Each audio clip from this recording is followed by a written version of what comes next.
이제 예배가 시작됩니다. 신령한 예배를 위하여 휴대폰은 진동이나 무음으로 전환해 주시기 바랍니다.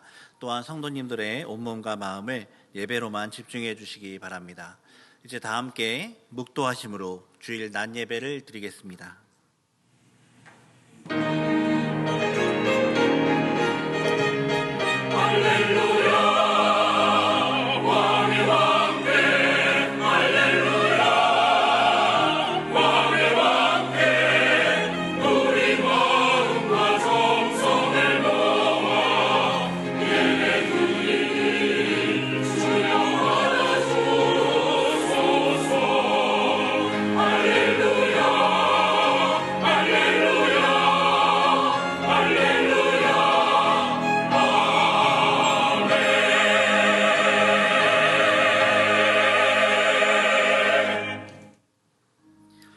이르시되 생육하고 번성하여 땅에 충만하라. 땅을 정복하라. 바다의 물고기와 하늘의 새와 땅에 움직이는 모든 생물을 다스리라 하시니라. 아멘. 하늘에 계신 우리 아버지여, 이름이 거룩히 여김을 받으시오며 나라에 임하옵시며 뜻이 하늘에서 이룬 것 같이 땅에서도 이루어지이다. 오늘날 우리에게 일용할 양식을 주옵시고 우리가 우리에게 죄 지은 자를 사하여 준 것 같이 우리 죄를 사하여 주옵시고 우리를 시험에 들게 하지 마옵시고 다만 악에서 구하옵소서. 대개 나라와 권세와 영광이 아버지께 영원히 있사옵나이다. 아멘.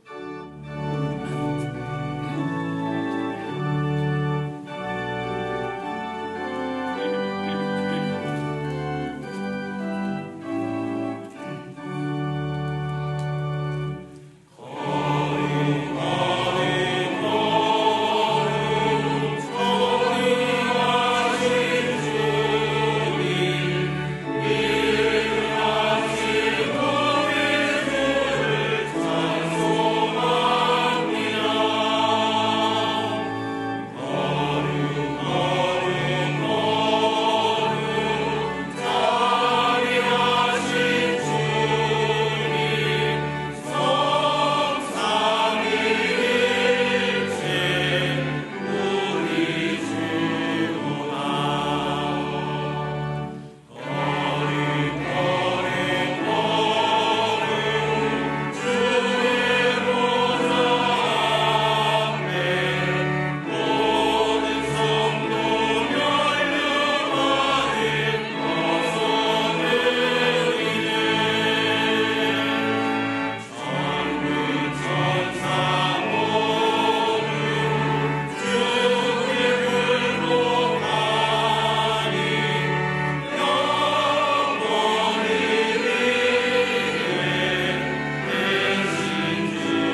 교동문 제40문 시편 96편입니다. 제40문을 함께 교독하겠습니다. 새 노래로 여호와께 노래하라. 온 땅이여 여호와께 노래할지어다.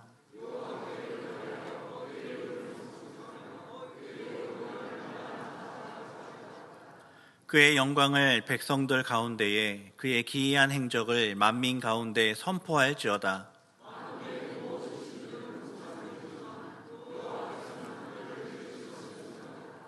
존귀와 위엄이 그의 앞에 있으며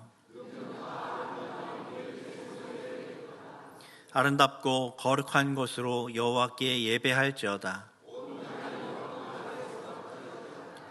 하늘은 기뻐하고 땅은 즐거워하며 바다와 거기에 충만한 것이 외치고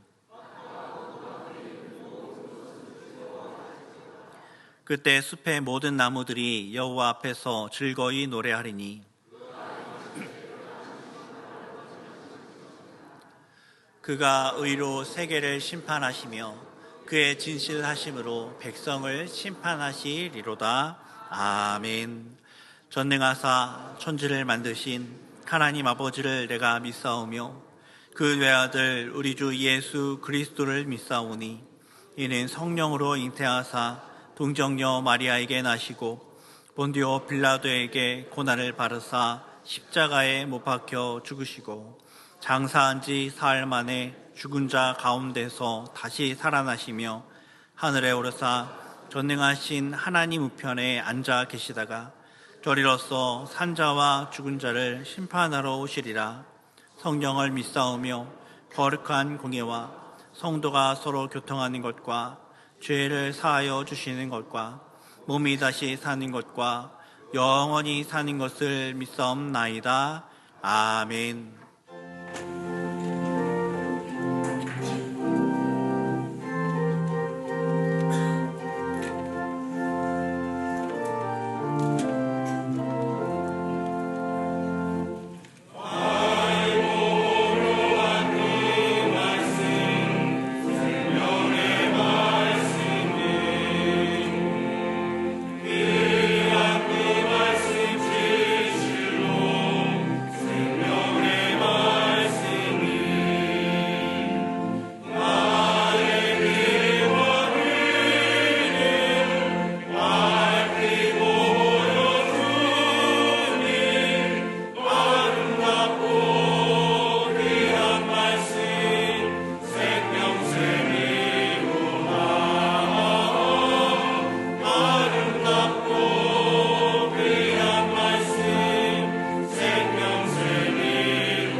은혜와 사랑이 많으신 하나님 아버지, 6월 셋째 주일을 맞이하여 주님의 전에서 예배드릴 수 있도록 건강을 지켜주시고 발걸음을 인도해 주심에 감사드립니다. 이 시간 마음과 정성을 다하여 영과 진리로 주님께 드리는 예배를 홀로 영광 받아 주옵소서. 하느님 아버지, 주님의 음성보다 세상의 소리에 더 귀를 기울이며 말씀을 음해하였던 지난날을 돌아보게 하옵소서. 때로는 주님의 뜻을 머리로만 알고 마음으로 따르지 못했으며 나 자신이 삶의 주인이 되어 나의 유익을 위해 살았음을 고백하오니 주님의 크신 사랑으로 용서하여 주옵소서. 하느님 아버지, 거룩한 주일에 주님의 사랑과 은혜를 사모하는 마음으로 주님을 찾아온 성도들에게 성령이 임하게 하여 주시옵소서. 우리의 예배가 하나님이 기뻐 받으시는 예배가 되기를 원합니다. 주님의 은혜와 사랑을 진실로 깨닫고 감사하는 예배되게 하옵소서. 건강과 경제적인 어려움 등을 겪고 있는 성도들의 다양한 문제들을 놓고 간구하는 기도를 주님께서 들어주시고 친히 응답해 주시옵소서. 주님, 이 시간 나라와 민족을 위해 기도드립니다. 나라를 위해 숨진 호국 영령들의 나라사랑 정신을 잊지 않게 하옵소서. 6월이 되면 이 민족의 쓰라린 아픔의 기억으로 6.25 전쟁의 상처가 아직도 아물지 않고 남북이 대치 상태에 있습니다. 분단의 고통을 멈추게 하시고 이 땅에서 전쟁과 분열의 그림자를 거두어 주시고 복음으로 남북이 하나 되게 하옵소서. 하나님, 은혜로 세우신 승동교회가 주님의 사랑을 실천하기 위해 교회와 성도, 이웃을 위하여 섬기며 나누어주기를 인색하지 않는 넉넉한 교회 되게 하시고 하나님의 이름을 드러내는 교회 되게 하옵소서. 6월 한 달간 한여름밤의 특별 기도를 통하여 하나님을 만나게 하시고 주님께 부르짖게 하여 주시어 충만한 은혜 받는 기도회가 되기를 소망합니다. 8월 4일부터 6일까지 예수의 마음으로 섬기라는 주제로 제5회 전국 중고등부 연합수련회를 위해 온 성도들의 기도와 적극적인 참여를 통해 준비할 때 부족하지 않게 하여 주시고 연합수련회를 통해 예수님의 사랑을 나누고 섬기며 하나님을 향한 승동교회의 섬김의 사명을 잘 감당하게 하여 주시옵소서. 승동교회를 위해 허락하신 최영태 담임 목사님, 중심을 보시는 하나님의 뜻과 지혜를 허락하여 주시어 승동교회를 위해 주신 사명 감당하게 하여 주시옵소서. 하나님의 말씀을 신실하게 전하게 하여 주시며 하나님이 원하시고 기뻐하시는 주님의 뜻에 합한 목자가 되도록 성령 충만한 은혜를 허락하여 주시옵소서. 동역하시는 부목사님과 전도사님, 몸된 교회와 성도들을 위하여 주님께서 허락하신 계획을 기쁨으로 감당할 수 있도록 은혜를 주시며 세계 곳곳에서 복음을 전하는 선교사님들의 사역에 열매가 풍성히 맺히게 하시고 선교 계획을 이루어 나가는 데 부족함 없게 하시며 가정의 건강과 평안을 허락하여 주시옵소서. 하느님 아버지, 유아치부부터 청년부 미래 세대들이 말씀과 기도로 일어서는 다음 세대가 될 수 있도록 은혜 베풀어 주시옵소서. 기도로 준비하신 기영태 담임 목사님을 통하여 하나님의 말씀이 선포될 때 능력의 말씀이 되게 하여 주시며 우리의 삶이 거듭나게 하여 주시고 우리의 심령을 깨우고 하나님의 뜻을 깨닫는 은혜가 넘치는 시간 되게 하옵소서. 주님 사랑하는 마음으로 정성을 다하여 찬양을 올려드리는 임마누엘 찬양되어 찬양을 기뻐 받아 주시옵소서. 예배를 위해 보이지 않는 곳에서 겸손히 섬기시는 성도들을 기억하여 주시기를 바라오며 이 모든 말씀 예수 그리스도의 이름으로 기도하옵나이다. 아멘.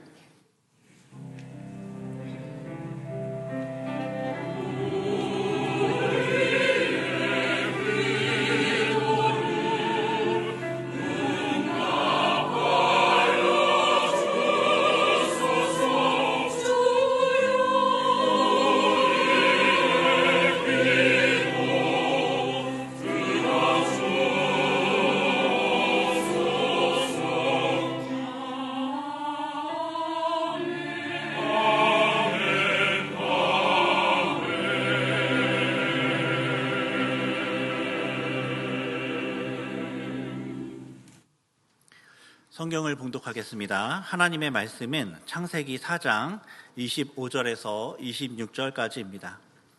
창세기 4장 25절, 26절 말씀을 제가 봉독하겠습니다. 아담이 다시 자기 아내와 동침하매 그가 아들을 낳아 그의 이름을 셋이라 하였으니 이는 하나님이 내게 가인이 죽인 아벨 대신에 다른 씨를 주셨다 함이며, 셋도 아들을 낳고 그의 이름을 에노스라 하였으며 그때 사람들이 비로소 여호와의 이름을 불렀더라. 아멘. 이제 임마누엘 찬양대가 찬양으로 하나님께 영광을 돌리겠습니다. 이어서 여호와의 이름을 불렀더라는 제목으로 담임 목사님의 말씀 선포가 있겠습니다. 많은 은혜 받으시기 바랍니다.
찬양 감사드립니다. 하나님 영광 받으신 줄 믿습니다. 우리 자회분들하고 인사하겠습니다. 복된 주일입니다. 인사하겠습니다. 네, 한 번 더 인사하겠습니다. 함께 여호와의 이름을 부릅시다. 이렇게 인사하겠습니다. 네, 우리가 지지난주에 말씀을 통해서 가인의 후손들이 그 이후에 어떻게 살아갔는지를 우리가 보게 되었습니다. 가인과 아벨 사건 이후에 가인과 가인의 그 후손들은 놋 땅이라고 하는 지역으로 이주를 하게 됩니다. 하나님이 너희들이 유리하는 자가 될 것이다 라고 하는 그 말씀을 그들은 놋 땅에서 에녹 성을 쌓아서 거기에 이제 안주하여 사는 것을 인해서 그 말씀을 거절합니다. 그리고 죄인들의 그런 연합이 되었음에도 불구하고 그들은 세상 가운데서 생각보다 굉장히 잘 되어지는 모습을 보여주게 됩니다. 이 가인의 그 후손 가운데서 6대가 되면 이제 라멕과 또 그의 그 후손들이 이제 이루어지게 되는데, 그 후손들의 그 삶의 모습을 보면 야발이라고 하는 사람은 장막에 거주하면서 이제 목양을 하는 자들의 조상이 됩니다. 그 말은 우리가 그 전에 보았던 것처럼 목축으로 대단한 성공을 이루게 되는 그런 그 집안을 이루게 됩니다. 그리고 또 라멕의 후손 가운데 유발이라고 하는 자는 퉁소와 그리고 또 소리 나는 것들을 만들어서 음악이라고 하는 문화를 창출을 하게 되죠. 그리고 이 두발가인이라고 하는 그런 그 자손은 철과 구리를 가지고 그것을 녹여서 각종 그런 그 기구를 만드는 그런 재주를 또 가지게 됩니다. 결과적으로 이들의 그런 그 이야기들을 다 종합을 해서 보면 이들은 잘 살았다는 겁니다. 유리하는 자가 되고 방황하는 자들이 되어지는 것보다 하나님이 말씀하신 그 모든 내용들을 다 그들의 그 노력과 또 좋은 결과물을 통해서 극복을 해내면서 땅에서 잘 되어지는 사람의 모습들로 그들은 살아가게 됩니다. 그런데 이 기록이 여기서 그쳐지게 됩니다. 그래서 우리가 이전의 말씀을 통해서 본 것을 더 되돌리고 기억을 하게 되면 이들이 세상에서 아무리 유력한 자가 되고 아무리 영향력이 있고 아무리 잘 사는 자가 되었어도 이들의 삶은 어디까지? 딱 여기까지였다라고 그렇게 말씀을 전한 바가 있습니다. 그래서 이후에 이들의 영향력은 대단해집니다. 이 가인의 집안의 영향력을 받지 않은 사람이 없을 정도로 이 영향력이 이 당시의 세상을 가득 채우고 충만하게 됩니다. 그러다가 이것이 노아의 시절이 되면 이 가인의 후손들만 아니라 나머지 이 땅에 살아가는 사람들도 가인의 후손들의 영향력 가운데 들어가게 되면서 이 땅이 하나님의 처음의 계획과 그런 그 뜻에는 완전히 달라지는 엉망진창의 세상이 되어져 버리고 맙니다. 그러면서 하나님께서 이 땅 가운데 홍수로 말미암아 심판을 하시게 될 때 이 가인의 후손과 또 그리고 가인의 후손들에게 영향을 받은 당시의 모든 사람들은 누구 한 사람 그 심판을 피할 수가 없게 됩니다.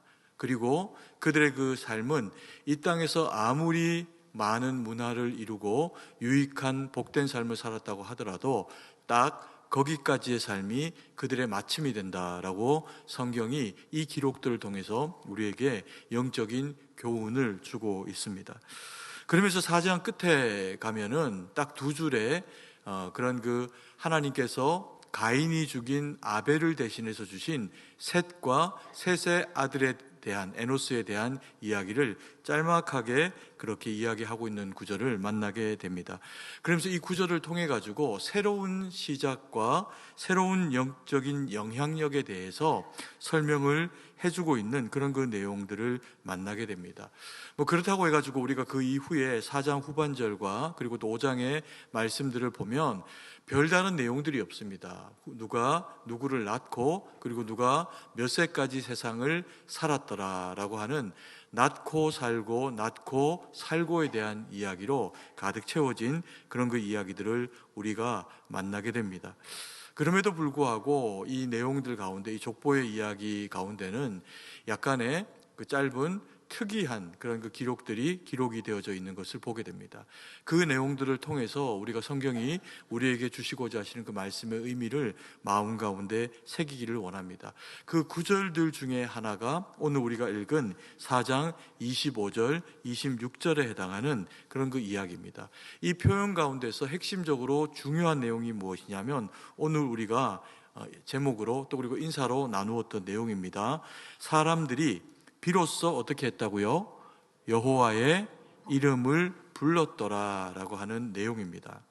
그럼 우리가 먼저 주목해야 될 것은 여호와의 이름을 부른다라고 하는 것이 가지는 그 의미가 무엇인가라고 하는 내용입니다.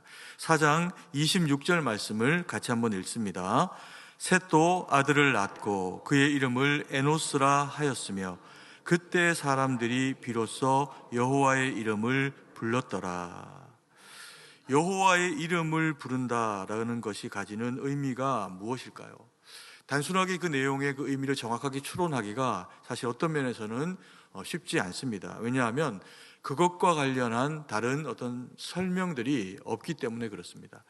셋을 낳고 또 셋이 자라서 에노스를 낳아서, 그리고 어떤 일에 대한 사건을 계기로 사람들이 여호와의 이름을 불렀다. 이렇게 하면 이제 우리가 그 의미가 무엇인지를 이해하기가 쉬울 텐데 성경이 그렇게까지 설명하고 있지는 않습니다. 그러니까 그럼에도 불구하고 어쩌면 이 내용으로 충분한 설명을 그 안에 하고 있을 수도 있습니다. 왜냐하면 이 이야기는 우리가 크게 고민을 하지 않고 쓰여진 대로 그대로 받아도 충분할 만한 어떤 당연한 이야기들을 하고 있는 것일 수도 있기 때문에 그렇습니다.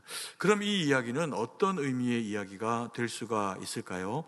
가인과 아벨 사건으로 말미암아 사람들은 굉장히 큰 낙심을 하게 되었을 겁니다. 형제가 형제를 죽였을 뿐만 아니라 악한 자가 자기보다 선한 자를 쳐 죽인 사건입니다. 그리고 잘못을 해서 그런 그 사건이 일어난 것이 아니라 하나님 앞에 온전한 예배를 올려드렸고 아벨이 드린 그 온전한 예배를 하나님이 받으신 것이 원인이 되어져서 누군가에게는 불편한 마음이 생기게 됩니다. 그러면서 가인이 그 동생 아벨을 없애버려야 되겠다라고 하는 계획을 하기에까지 이르게 되죠. 그리고 그것을 실행을 합니다. 이 일이 실제로 이루어졌을 때, 그리고 가인이 한 일이 드러나게 되었을 때 당시의 사람들은 얼마나 많은 그 마음의 낙심을 가지게 되었을까요? 우리식으로 표현하면 그런 것일 수 있죠. 예배를 드린다고 하는 것이 도대체 무슨 의미를 가질 수가 있는가? 우리가 하나님 앞에 예배를 드리고 주님의 말씀을 받는다고 해서 특별히 어떤 세상에서의 놀라운 일들이 우리 가운데 일어나지 않는다. 혹은 오히려 그것 때문에 내가 핍박받고 어려운 가운데 들어가는 상황이 된다면 예배가 과연 우리에게 어떤 의미를 가지게 되는가라고 하는 것에 대해서 믿음의 사람, 그리스도인들이라면 의구심을 가지게 되는 측면이 있을 수가 있습니다. 아마 이 당시의 사람들도 그랬겠죠. 가인이 아벨을 쳐 죽이다니, 자기 동생을 죽이다니, 그것도 자기보다 옳은 자가 예배를 드렸기 때문에 그와 같은 어려움을 당했다면 이걸 도대체 어떻게 해야 할 것인가 라고 하는 것에 대한 굉장한 그 당시의 사람들의 그 마음 가운데 퀘스천을 가지게 되었을 겁니다. 그들은 예배를 배웠고 예배를 온전히 하나님 앞에 드렸을 텐데, 그렇다면 이 예배를 이제 우리가 어떻게 해야 될 것인가 라고 하는 그런 그 의문을 가졌겠지요. 반면에 가인의 후손들이 어떻게 되었나라고 하는 부분들을 보면 말씀드린 것처럼 이들은 세상 가운데서의 여러 가지 문화들을 만들어내고 또 자기들 안에 있는 한계들을 극복해내기 위해 가지고 이런 방편 저런 방편 구체적인 그런 그 일들을 해내면서 오히려 훨씬 더 잘 되어지는 모습을 보입니다. 그리고 심지어는 이 라멕의 세대에 가면 그 아들이 만든 그런 그 새와 구리를 녹여가지고 만든 그 기구들을 통해서 굉장히 잘 되어지는 모습을 보이는데, 그 설명하고 있는 구조를 보면 이게 어디까지 농기구를 만드는 그런 그 기구를 만드는 것에서 사람이나 사냥을 할 수 있는 누군가를 무력으로 제압할 수 있는 도구를 만드는 것에까지 간 그런 그 우리가 흔적의 기록으로 이 내용들을 볼 수가 있습니다. 왜냐하면 라멕이 청년을 자기의 상함을 통해서 죽였고 그것 때문에 살인사건이 범해지게 되는데, 가인이 범한 죄로 말미암아는 하나님께서 만약에 가인을 해하면 죄가 몇 배라고 하십니까? 7배라고 하셨죠. 그런데 라멕이 뭐라고 이야기합니까? 만약에 라멕에게 복수하고 라멕에게 해를 미치는 자에게는 죄가 몇 배다? 77배다 이렇게 이야기합니다. 근데 이것은 하나님이 하신 말씀이 아닙니다. 라멕이 자기 아내와 자식들을 불러다 놓고 그 청중들 앞에서 선포한 내용입니다. 그래서 이것을 우리가 다른 맥락으로 바라보면 라멕이 자기와 부딪힌 어떤 그 일화를 가지고 있는 그런 그 청년을 쳐 죽입니다. 무엇으로 죽였든지 죽입니다. 그리고 나서는 그들이 자기를 복수하러 올 수도 있지 않습니까? 그래서 어떤 면에서는 자기 가족들을 불러놓고 당부시키는 내용이고 그리고 안심시키는 내용일 수 있습니다. 누가 만약에 우리 집안을 털끝 하나라도 건드리기만 한다라고 하면 어떻게 하겠다? 우리는 그들에게 원수를 몇 배나 갚을 것이다? 77배나 갚을 것이다. 우리 집안을 건드리는 자는 절대로 누구도 살아남지 못할 것이다. 이런 얘기를 라멕이 하고 있는 거라는 겁니다. 그래서 이런 이제 라멕의 세대가 이렇게까지 흥왕하고 권력까지도 가지고 잘 되어지는 것을 보았을 때 그 시절에 살아갔던 그런 그 예배 중심의 하나님의 사람들의 그 마음 가운데는 무기력이 찾아올 수 있었겠죠. 이게 도대체 무슨 의미가 있는 것인가? 그런데 여기에는 기록하지 않은 것을 통해서 놀라운 기록을 우리에게 전하는 내용이 있습니다. 그게 뭐냐면요, 이 가인과 가인의 후손의 그 가문에는 예배가 없습니다. 믿음의 전수가 끊어집니다. 그래서 이들이 노아의 심판 때 아무도 그 심판을 피할 수 없는 세대가 되어져 버린다는 겁니다. 당시에 이 가인과 라멕의 그런 그 모습들을 바라보면서 당시에 많은 믿음의 사람들은 마음의 절망과 낙심을 했겠지요. 그러니까 그럼에도 불구하고 이들은 거기에 주저앉아 있지 않습니다. 물론 상황이 그렇게 어렵게 펼쳐졌지만 그럼에도 불구하고 믿음으로 이들은 다시 일어서려고 노력을 합니다. 그래서 아담과 하와는 그 실망의 상태에 머물러 있지 않고 기도하고 그리고 다시 아기를 가지도록 그렇게 하는 모습을 보여줍니다. 4장 25절 말씀입니다. 같이 한번 읽습니다. 아담이 자기 아내와 동침하매 그가 아들을 낳아 그의 이름을 셋이라 하였으니 이는 하나님이 내게 가인이 죽인 아벨 대신에 다른 씨를 주셨다 함이며. 아담과 하와가 이 가인과 아벨 사건이 이루어졌을 때 어땠을까요? 마음이 무너졌겠죠. 기도하고 그리고 하나님이 주신 아들이라고 여호와로 말미암아 내가 득남하였다라고 하면서 가인을 품에 안았습니다. 그리고 키웠고 아벨도 그렇게 키웠습니다. 그런데 형제가 형제를 죽이는 그런 그 참상을 맞이하게 되었을 때 가장 먼저 이 아담과 하와 이 성도의 마음은 무너졌을 겁니다.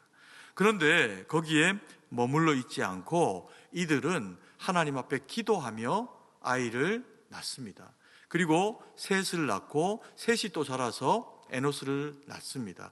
그런데 이 짧은 두 구절의 말씀 가운데서 우리가 만나게 되는 내용들이 있습니다. 뭐냐 하면 아담과 하와는 실패하였고 그리고 에덴에서 쫓겨나는 방출되는 경험을 하였지만 이들은 믿음의 사람입니다. 그 믿음을 포기하지 않았습니다. 그래서 이들이 그 후손들에게 심지어 가인에게까지도 아벨과 함께 가르쳤던 것이 있습니다. 뭘까요? 예배입니다. 그들은 예배를 전했습니다. 비록 예배를 전했고 하나님을 전해서 얘들아 하나님께는 예배를 드려야 한다. 그것을 가르쳤음에도 불구하고 그 예배 때문에 참상이 벌어졌습니다. 그럼에도 불구하고 이 아담과 하와는 이 예배를 멈추지 않습니다. 누구에게 전수합니까? 셋에게 전수합니다.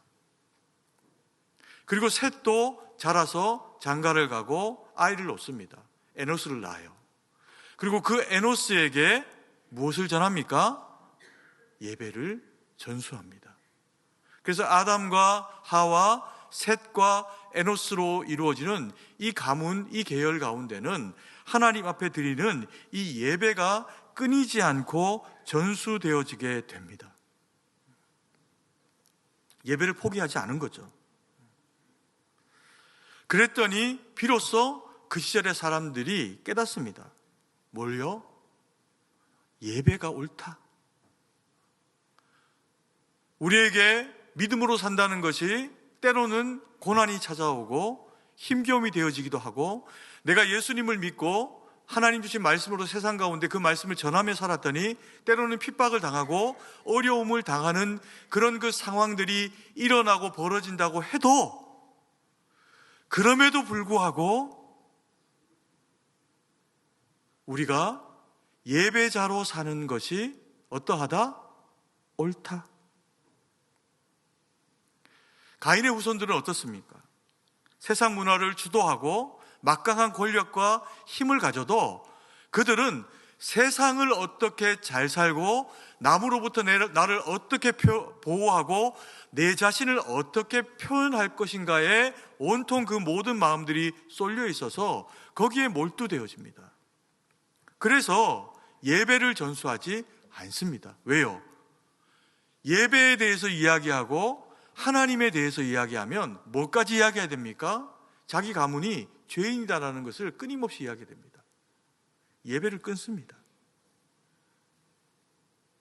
그래서 그들은 예배를 끊는 것 때문에 하나님 앞에서 끊어집니다.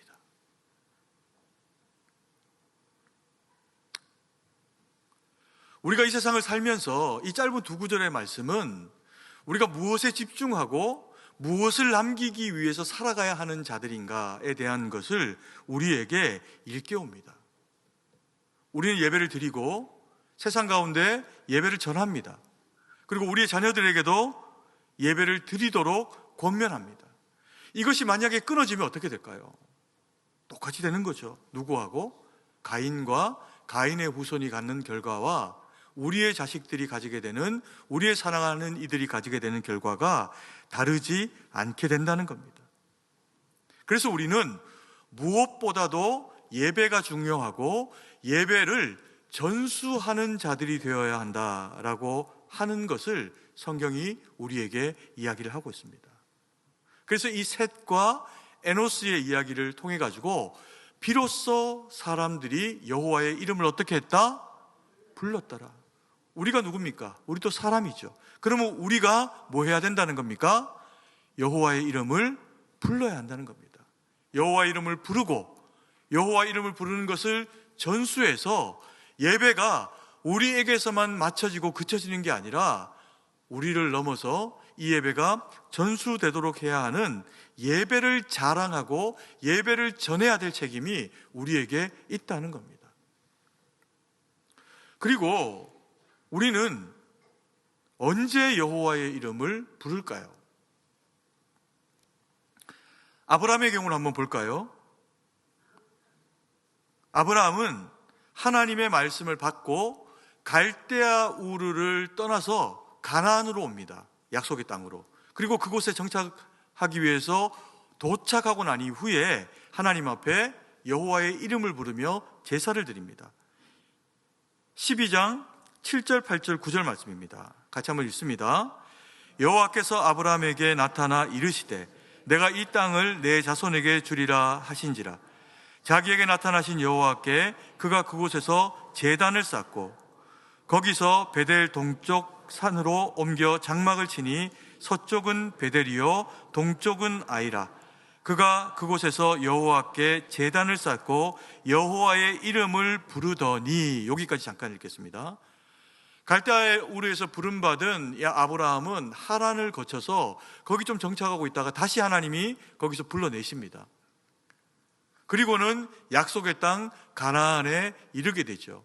그리고 이 베델과 동쪽으로 아이라고 하는 이 지역 가운데 이르게 되면서 이 땅이 하나님의 우리에게 허락하신 땅이다라고 하는 것을 확신합니다. 힘든 여정들을 겪어왔고 여러 가지 일들을 겪었지만 그럼에도 불구하고 하나님이 우리에게 말씀하셨고 이 말씀은 오늘날 비로소 나의 이 걸음 가운데 성취되어 죽구나라고 하면서 아브라함이 거기에서 단을 쌓고 누구의 이름을 불러요? 여호와의 이름을 부릅니다. 예배를 드린 거예요. 예배하는 민족이 되고 거기가 예배의 처소가 되도록 아브라함이 거기에 예배라고 하는 의미를 두게 됩니다. 그런데 그 이후에 9절에 뭐라고 합니까? 같이 읽습니까? 있습니다. 점점 남방이 어디입니까? 애굽 땅이에요. 점점 더 내려가는데 왜 내려가냐? 그 땅에 기근이 이릅니다. 약속의 땅에 기근이 이르고 나니까 그 땅에서 더 이상 살기가 힘들어진 거죠. 그래서 저쪽 멀리에 남쪽에 뭐가 있어요? 나일강이 있고 물이 범람하고 거기에는 곡식도 잘 되고 그리고 곡식이 잘 되니 당연히 가축들에게 먹일 수 있는 꼴까지 충분히 있는 땅을 만나게 됩니다. 그래서 아브라함이 그리로 옮깁니다. 그랬더니 문제가 생겨요. 하나님 앞에 내 자손이 하늘의 별과 같이 땅의 모래처럼 많게 될 것이다 라고 하는 이 약속은 아브라함 혼자 받은 것이 아닙니다. 사라가 함께 받았죠. 그리고 사라가 있어야, 이 약속을 받은 사라가 있어야 이 약속이 그대로 경영이 되고 이루어지게 되는데, 애굽의 왕이 사라를 빼앗아 가버립니다. 그래서 그 밤에 아브라함이 밤새 기도합니다. 그랬더니 하나님이 아브라함의 기도를 들으시고 애굽 왕에게 진노하시면서 다시 사라를 찾아주십니다. 그리고 아브라함이 그 찾은 아내와 함께 다시 이 네게브 땅 가나안 지역으로 올라오게 됩니다. 13장 3절 4절 말씀입니다. 같이 한번 읽습니다. 그가 네게브에서부터 길을 떠나 베델에 이르며 베델과 아이 사이 곧 전에 장막 쳤던 곳에 이르니 그가 처음으로 제단을 쌓은 곳이라. 그가 거기서 여호와의 이름을 불렀더라. 아브라함이 애굽을 걸치고 난 이후에 조금 더 철이 듭니다. 그리고 이 땅이 아니다, 약속의 땅으로 다시 돌아가야 되겠다라고 생각을 하고 아내와 함께 가축들을 다 데리고 종들과 함께 다시 이 네게브 땅을 거쳐서 가나안 땅으로 들어오게 됩니다.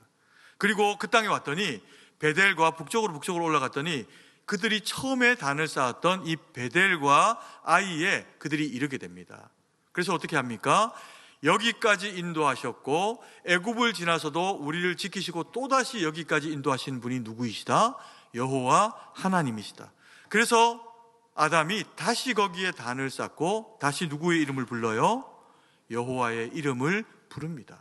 힘들고 어려운 일이 있었지만 주님의 이름으로 여기까지 왔고 주님이 도우셨고 우리가 앞으로 살 길도 주님 때문에 주어집니다 라고 하는 것을 이 제사와 예배를 통해서 하나님 앞에 고백한 것이죠. 그리고 이것을 그 이후에 이삭도 배웁니다. 예배가 전수되어진 거죠. 가는 곳마다 아브라함이 제사를 드리고 여호와의 이름을 부릅니다. 이삭이 그것을 받겠죠. 아, 이게 마땅한 거구나. 우리는 믿음의 사람들은 그렇게 사는 거구나. 그리고는 아브라함이 세상을 떠납니다. 그리고 그 땅 가운데 살아가는 이삭이 여전히 목축을 하면서 양떼를 먹여야 하니까 물이 필요합니다. 그래서 아버지 아브라함이 팠던 우물들을 찾아서 파면 사람들이 와서 그걸 메워버립니다. 블레셋 사람들이. 왜요? 자꾸만 아브라함과 이삭의 세력이 커져가고 그리고 목양과 사람들이 늘어가는 구조를 보이게 되니까 두려운 겁니다. 그래서 쫓아내는 겁니다. 그래서 또 다른 곳으로 옮기면 또 우물을 팝니다. 그랬더니 또 쫓아내는 거예요. 그게 뭡니까? 에색과 신나라고 하는 우물이죠. 그리고 세 번째로 어디까지? 르호봇이라고 하는 넓은 지역에까지 가가지고 거기서 다시 우물을 팝니다. 그랬더니 사람들이 아, 이 이삭은 하나님이 함께 하시는구나. 하나님이 함께 하신 이삭을 괴롭혀 봤더니 그 괴롭힘이 누구에게 온 거예요? 자기들에게 오는 겁니다. 그래서 멈추죠. 이삭은 그들과 싸우지 않고 하나님 앞에 기도합니다. 그래서 그 땅에다가 다시 단을 쌓고 누구의 이름을 부를까요? 여호와의 이름을 부릅니다. 26장 25절 말씀입니다. 같이 읽습니다. 이삭이 그곳에 제단을 쌓고 여호와의 이름을 부르며 거기 장막을 쳤더니 이삭의 종들이 거기서도 우물을 팠더라. 가는 곳마다 어려운 일이 있어도 하나님 앞에 기도하고 그 일을 하고 예배자로 서서 하나님 앞에 예배드리고 그 일을 하면 하나님이 언제나 연약한 자 이삭 가운데 역사하시면서 하나님의 강하심을 드러내시고 보이셨다는 겁니다. 이삭에게 이것을 야곱도 배웁니다. 야곱도 형 에서를 피해가지고 바단 아람으로 도망갔다가 거기서 돌아오면서 하나님이 복을 주시죠. 그리고 에서와의 만남 가운데서 기도로 그것들을 이겨냅니다. 그리고는 다시 가나안 땅으로 들어와서 세겜 땅에 이르게 되었다가 이 세겜에서 어려운 일을 당합니다. 자기 아들들이 그 세겜 땅의 사람들을 자기 누이 디나를 겁탈한 것을 인해 갖고 다 죽여버린 겁니다.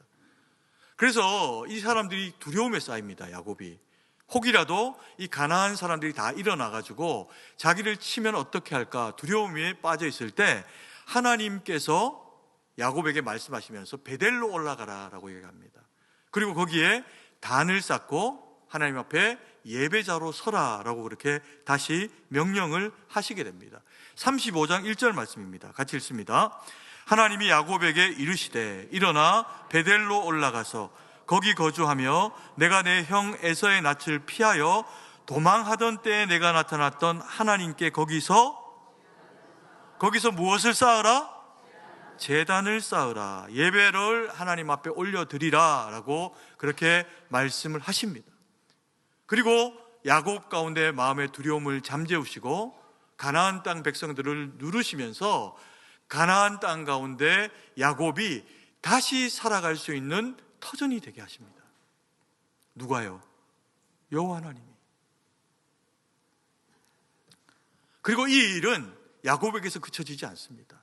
야곱의 12아들, 야곱과 함께 가는 곳마다 어디에서나 하나님 앞에 예배 드리는 것을 경험하면서 이것이 이스라엘 민족의 살 길이 되고 능력이 됩니다.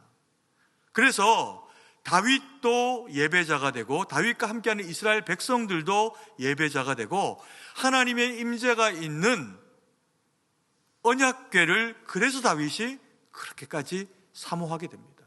시편 105편 1절 2절 말씀을 같이 한번 읽습니다. 여호와께 감사하고 그의 이름을 불러 아뢰며 그가 하는 일을 만민 중에 알게 할지어다. 그에게 노래하며 그를 찬양하며 그의 모든 기이한 일들을 말할지어다. 그의 어떤 일들을? 얼마만큼의? 모든 기이한 일들, 설명할 수 없는 일들. 이스라엘 백성들이 조그만 땅덩어리에 살아가는 연약한 백성들이 하나님 앞에 기도할 때 더 큰 적을 만나고 더 큰 어려움 가운데 놓이게 되어도 주님 앞에 기도하고 주를 찾고 여호와의 이름을 부르기만 하면 놀랍게 역사하시는, 기이할 정도로 역사하시는 하나님의 역사하심을 이들이 만나고 경험을 하게 됐다는 겁니다. 여러분, 그리스도인들은 대단한 사람들이 아닙니다.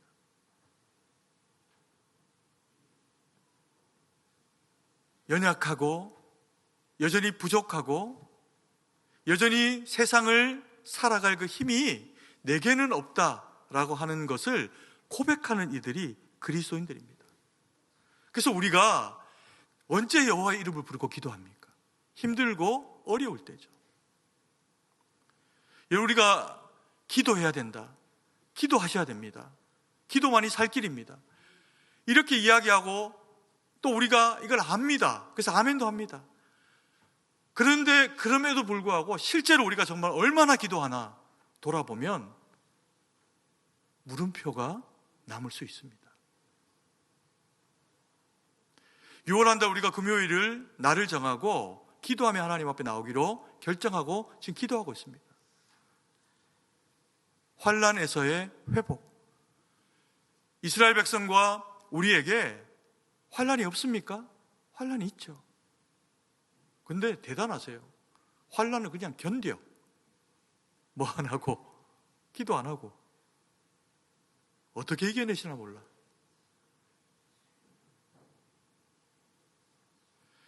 여러분, 그리스도인이 환난을 이기는 방법, 그리스도인에게도 환난은 있습니다.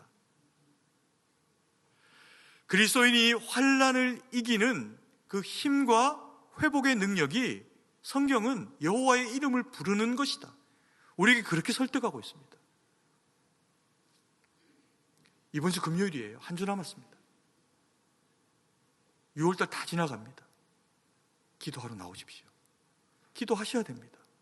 자리 채우기 위해서 아니라 여러분들의 삶이 회복되고 여러분들의 환난이 하나님의 은혜로 말미암아 회복되어지는 그 은혜와 평강의 길을 누리는 방법은 기도밖에 없습니다.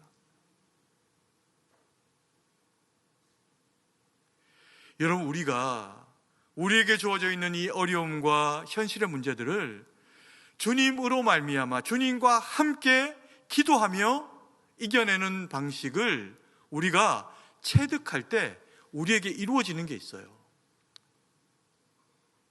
주님과의 좋은 추억입니다.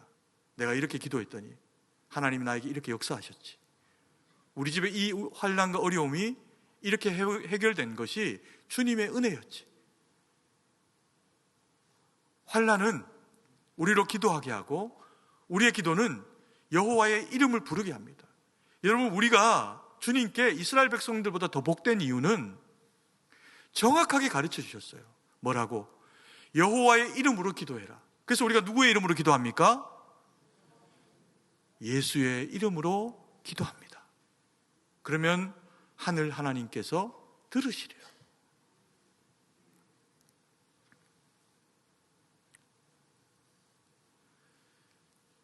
하나님은 자기를 찾는 자들에게 상 주시는 분입니다. 히브리서 11장 6절 말씀입니다. 같이 읽습니다. 믿음이 없이는 하나님을 기쁘시게 하지 못하나니 하나님께 나아가는 자는 반드시 그가 계신 것과 또한 그가 자기를 찾는 자들에게 상 주시는 이심을 믿어야 할지니라. 하나님은 자기를 찾는 자들에게 뭘 주신다고요? 상을 주세요. 왜? 기뻐서, 기특해서. 기도하는 자들을 그래서 응답하신다는 겁니다. 여러분, 그리고 기도하고 하나님이 응답하시고 하나님이 역사하시면 가만히 있지 마십시오. 뭐라도 주님 앞에 그 감사를 표현하십시오. 때로는 마음으로, 때로는 아무것도 없으면 그냥 마음만 가지고 나오면 됩니다. 나를 드리는 게 뭐 어렵나요? 나를 드려 하나님 앞에 예배드리고, 그래도 더 마음을 주시면 물질을 하나님 앞에 드림으로 감사를 표현하고. 여러분, 헌금 많이 하라는 얘기가 아닙니다. 여러분, 우리가 편안하게 예배드리는 이 예배 처소, 이 강대상, 여러분들이 앉아있는 의자, 시계, 브라운관, 모든 것들이 다 하나님 앞에 자기를 내어드리고 자기의 물질을 드린 누군가의 그 헌신을 통해 가지고 우리가 지금 누리고 있는 거예요. 헌금 많이 하라? 그런 얘기 아닙니다. 다만 주님과의 추억 가운데 은혜를 받았으면 그 은혜에 대한 흔적을 추억으로 남기십시오. 그러면 하나님이 자기를 찾는 자들에게 무엇을 더해 주세요? 상 주십니다. 그 복을 마음껏 받아 누리는 저와 우리 여러분들 성도님들 되시기를 간절히 축원합니다. 그리고 우리가 마지막으로 이 말씀 가운데 꼭 돌아봐야 될 내용이 뭐냐 하면 비로소 사람들이라고 하는 표현입니다. 한번 해볼까요? 비로소 사람들이. 네, 잘하셨습니다. 26절 말씀을 같이 한번 읽습니다. 셋도 아들을 낳고 그의 이름을 에노스라 하였으며 그때 사람들이 비로소 여호와의 이름을 불렀더라. 이게 무슨 얘기일까요? 획기적인 전환이 일어나는 때라는 이야기입니다. 그 당시에 아담과 하와가 사람들에게 예배를 가르쳤습니다. 근데 이 예배는 지극히 개인적이었어요. 그래서 가인도 아벨도 배운 대로 예배를 드렸습니다. 제사로 개인이 하나님 앞에 예배드리며 나아갔죠. 그러다가 셋 이후에 가인이 죽인 아벨 이후에 셋을 하나님이 새로 주시면서 셋으로 말미암아 믿음의 계열들이 다시 확장되어지게 됩니다. 그때 사람들이라고 하는 표현을 통해서 함께 하나님 앞에 예배드리는 예배 공동체가 형성이 됩니다. 예배가 어떻게 됐어요? 예배가 전수가 되어졌다는 거죠. 이게 얼마나 놀라운 이야기냐 하면 우리가 읽은 이 본문의 말씀은요, 사실은 5장에 붙어도 됩니다. 4장 후반절에 2절로 달랑 붙어 있는데 이 내용은 다음 장에 나오는 이야기와 붙여서 읽어도 되는데 우리 믿음의 선조들이 이것을 끊었어요. 그리고 4장에다가 붙였습니다. 왜요? 가인과 아벨이 한 일은 여기까지. 이들이 아무리 잘 돼도 이들의 이야기는 이 땅에서 끝.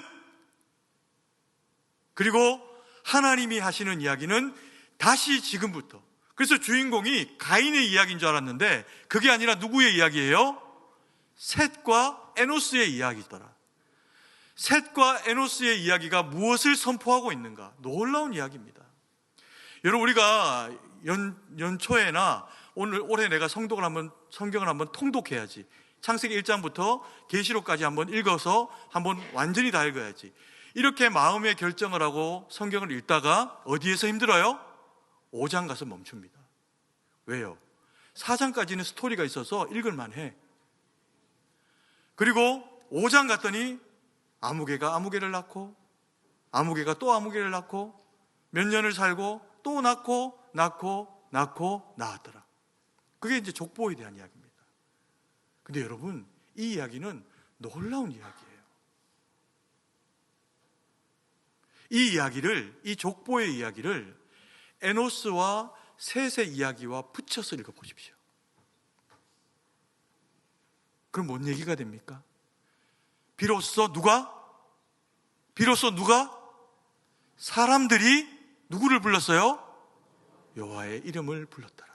그리고는 나오는 겁니다. 아무개가 아무개를 낳고 아무개가 아무개를 낳았는데 아무개가 예배를 전수했고 아무개가 여호와의 이름을 불렀고 여호와의 이름을 부르는 세대가 그 다음 세대를 낳았더라. 세상으로 보면 아무것도 아닌 이야기지만 그들이 전수하고 그들이 전한 내용이 여호와의 이름을 전수하고 제사를 전하였더니, 예배를 전하였더니 가인의 후손이 그렇게 창궐해서 홍수에 다 쓰러져 갈 때 이들의 족보는 셋을 통해, 에노스를 통해, 에녹을 통해 노아에까지 이르렀더라. 그리고 그 노아에게 이른 족보는 다윗에게, 아브라함에게, 이삭에게, 야곱에게, 다윗에게, 예수 그리스도에게까지 이르렀더라. 그 얘기를 하고 있는 겁니다. 여러분, 그리스도인들이 해야 하는 많은 일들이 있겠죠. 필요하다면 기도하고 뭔가 만들어내고 문화를 창출하고 세상 사람들 잘 되게 할 수 있다는 겁니다. 그런데 그거는 내가 안 해도 세상 누구라도 결국에는 한다는 겁니다. 여러분들이 컴퓨터를 만들었습니까? 여러분들이 어떤 대단한 것을 만들었습니까? 누구는 안 된다는 겁니다. 그걸 누리면 되죠. 쓰면 됩니다. 쓰지 말라는 얘기가 아니에요.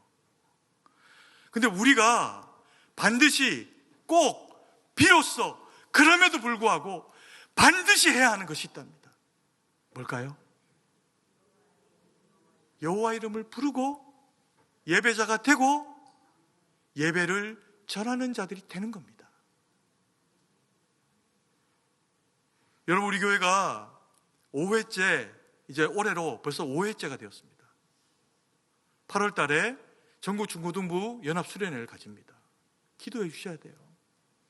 여러분, 막 그 교회에 한 명 있는 애가 오고 10명 미만의 청소년들이 다니는 교회 애들만 옵니다. 얘들이 교회 다닐 이유가 본인들이 볼 때 없을 수도 있어요.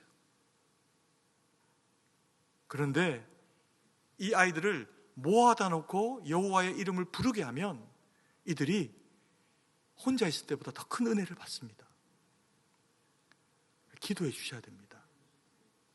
우리 승동교회가 기도원이 있고 우리 교회가 어머니 교회니까 작은 교회, 연약한 교회, 중고등부가 무너져가고 있는 교회를 우리가 함께 섬기면서 우리 아이들도 세우고 그리고 우리 이웃교회 아이들도 세워나가는 겁니다.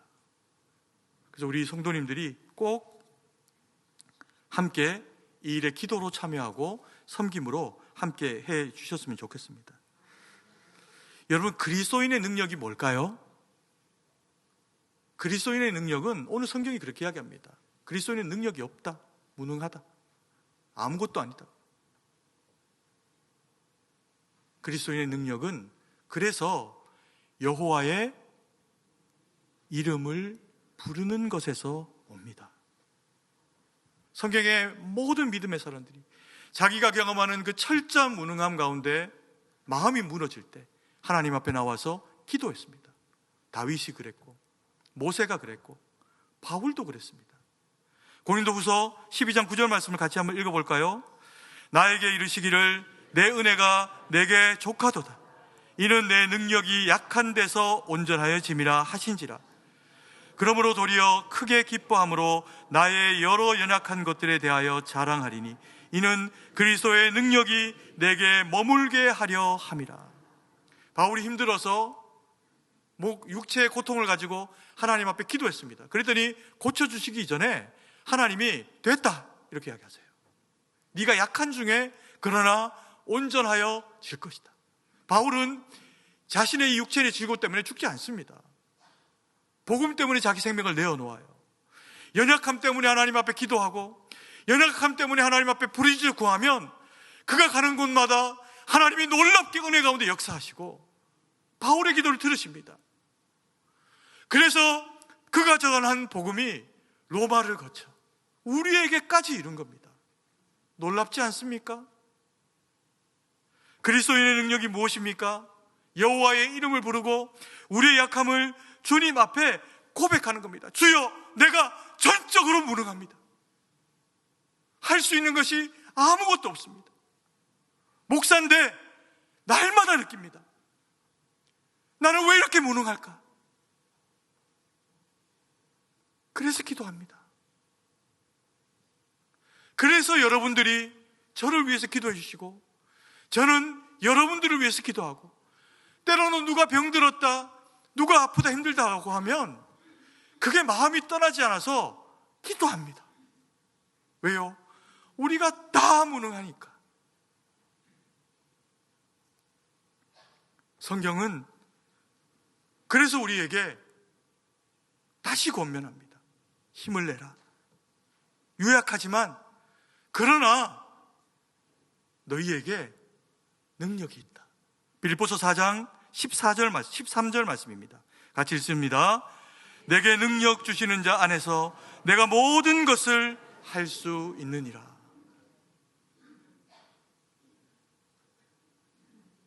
바울은 이것을 경험했어요. 그리고 이 얘기를 언제 하고 있습니까? 감옥에서 하고 있습니다. 감옥에서.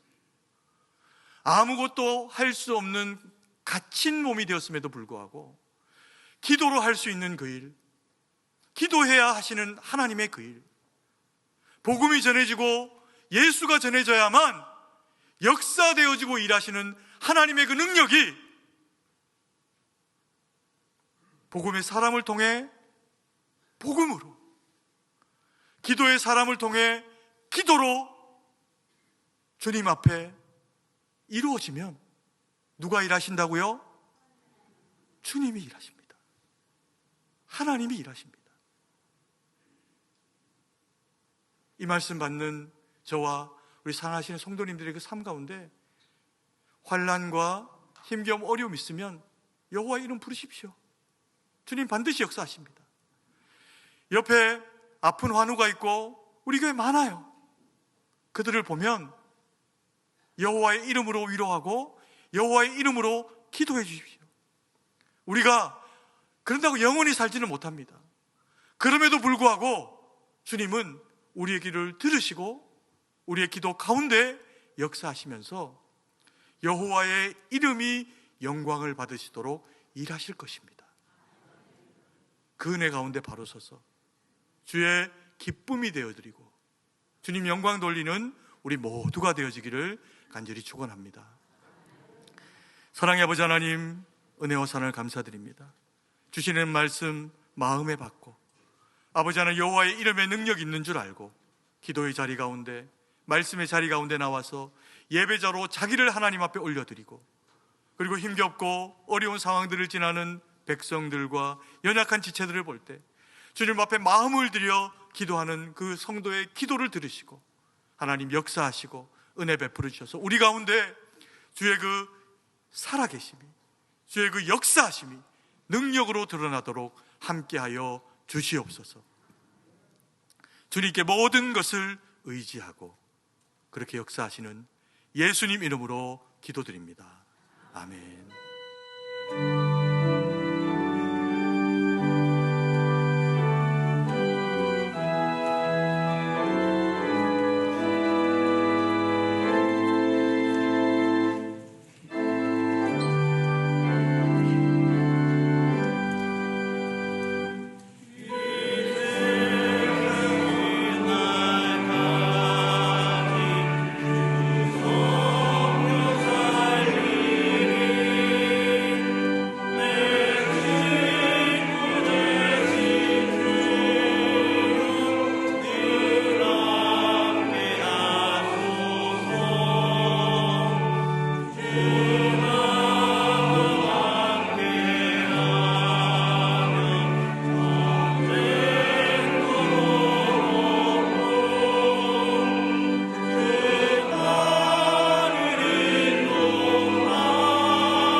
지난주에 등록하신 새 가족이 계십니다. 임다영 성도님, 잠시 자리에서 일어나 주시기 바랍니다. 네, 저쪽에 계십니다. 우리 오른손을 들어서 환영하겠습니다.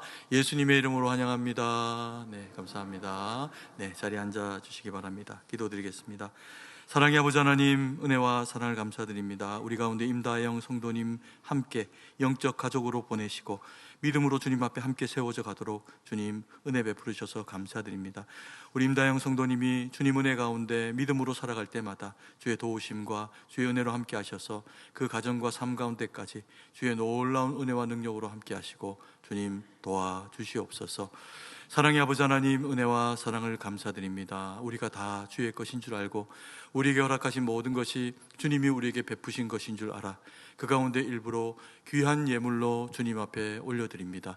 아버지 하나님, 이 예물을 받으시고 쓰이는 곳에 주님 영광 돌리도록 주님 은혜를 베풀어 주시옵소서. 아버지 하나님, 주님 앞에 드림이 기쁨인 줄 알아 후히 드리는 마음으로 하나님 앞에 드린 예물들마다 더 큰 은혜와 능력으로 채우셔서 하나님 앞에 드림이 우리에게 더 복이 됨을 알게 하시고 믿음으로 사는 저희가 될 수 있도록 은혜를 베풀어 주시옵소서. 우리 가운데 연약한 지체들이 있습니다. 때로 병들고 가난하고 지치고 상하여서 아버지 하나님, 주의 위로와 회복이 필요한 지체들이 있습니다. 우리 하나님께서 저들의 삶과 영육 간의 강건함으로 회복으로 함께하여 주셔서 우리 모두가 공히 하나님 영광 돌리는 믿음의 삶이 될 수 있도록 은혜를 베풀어 주시옵소서. 아버지, 성동에 속한 권석이면 어디에 있든지 누구라도 동일한 은혜와 능력으로 채우시고 함께하여 주셔서 때로 사업으로, 또 직장으로, 또 군으로, 학업으로, 그리고 병실에서 여러 모양으로 흩어져 있는 주의 백성 어디에 있거나 주님 동일한 말씀의 성령의 능력으로 채우시고 함께해 주셔서 위로하시고 돌보아 주시옵소서. 주님께 모든 것을 의지하고 감사드리며 예수님 이름으로 기도드립니다. 아멘.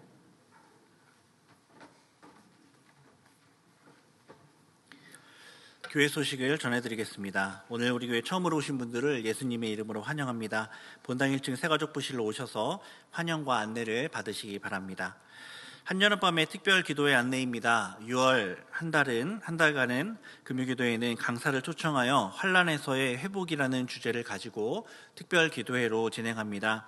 마지막으로 6월 26일 금요일은 하나은혜교회 섬기시는 김성진 목사께서 말씀 전해주십니다. 하나님의 은혜를 통한 위로를 경험하는 기도의 자리에 많이 참석해 주시기 바랍니다.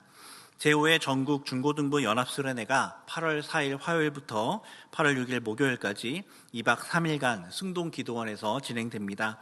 자세한 내용은 주보와 화면을 참고해 주시고 주의 자녀들이 하나님을 더욱 깊이 알아가도록 기도해 주시고 예수님의 사랑을 나누는 섬김과 헌신의 자리에 함께 참여해 주시기 바랍니다. 승동 온가족 토요 새벽 기도회가 6월 27일 토요일 오전 6시 30분에 있습니다. 7월 주제는 하나님의 뜻을 분별하라입니다. 온 가족이 함께 모여 주제의 말씀을 붙잡고 은혜를 구하는 새벽 기도회가 되시기 바랍니다.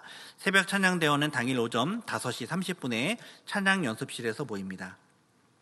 나머지 교회 소식은 주보를 참조해 주시기 바랍니다. 이제 다 함께 일어나서 찬송가 1장을 찬양하시고 축도로 예배를 마치겠습니다.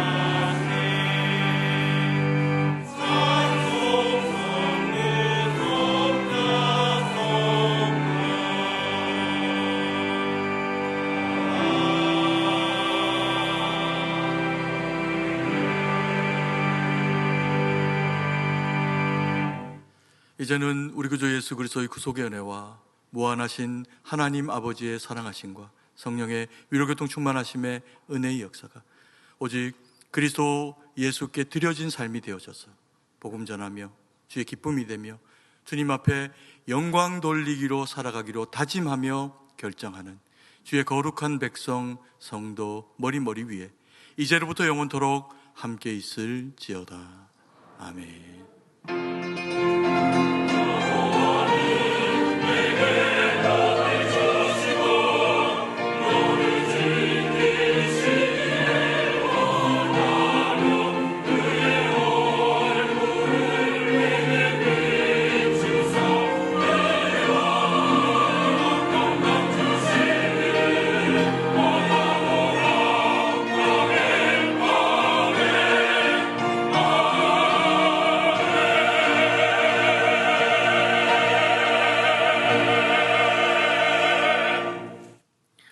다 같이 찬송가 542장 1절 4절 찬양하시면서 돌아가시겠습니다.